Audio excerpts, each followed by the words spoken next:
The purpose of this lesson is to ensure that you're prepared for that unfortunate event if and when it occurs, so that you understand the tools that are available to you to help gather information, the processes by which you'll upward report information, and the critical role you play in informing ATO leadership how best to provide support to your facility and manage this event. The initial notification and services rendered telecon are two critical elements in the ATO's handling of potentially significant events. It is imperative that local ATO personnel gather the necessary information and report it upward in a timely and efficient manner. In today's 24-hour news cycle and the world of the internet, it's imperative that we accurately report and classify events as they occur so that we can appropriately respond and manage the event. It's important that you understand that you're not alone. This may be the first time that you've experienced an event like this, or it might be a fairly routine event that has an unusual amount of media or other attention. The outcome is heavily dependent upon the initial information that you collect and report upward. The important piece is to be accurate and thorough with complete transparency.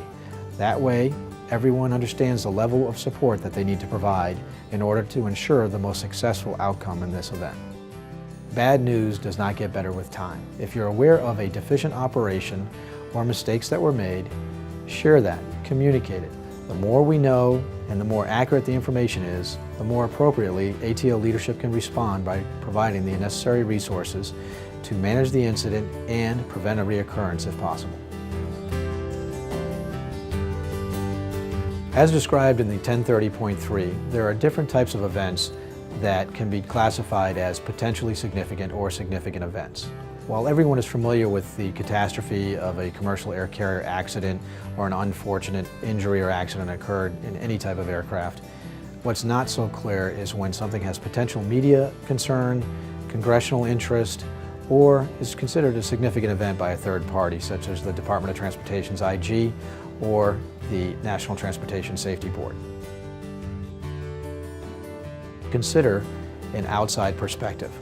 If it's an event that is unfortunate but routine, it might not warrant a significant event reporting. However, if it has the potential to have media interest or be expounded upon by our leadership or pointed out as a serious deficiency in our operation, then you really need to consider making a significant event notification. Charger 70, enter left midfield now. When in doubt on whether or not you should upward report a potentially significant event, go ahead and make the notification to your quality control group.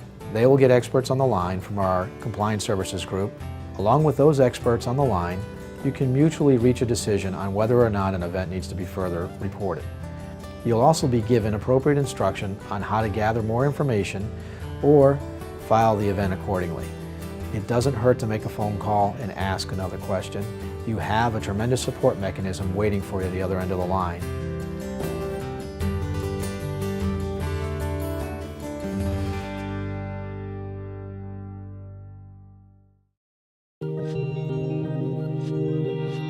When an on-site review occurs or an investigative team shows up at your door, whether they be from the ATO, the FAA, the IG, or the NTSB, they're there to find out the truth. They're there on a fact-finding mission. They are not there to pass judgment.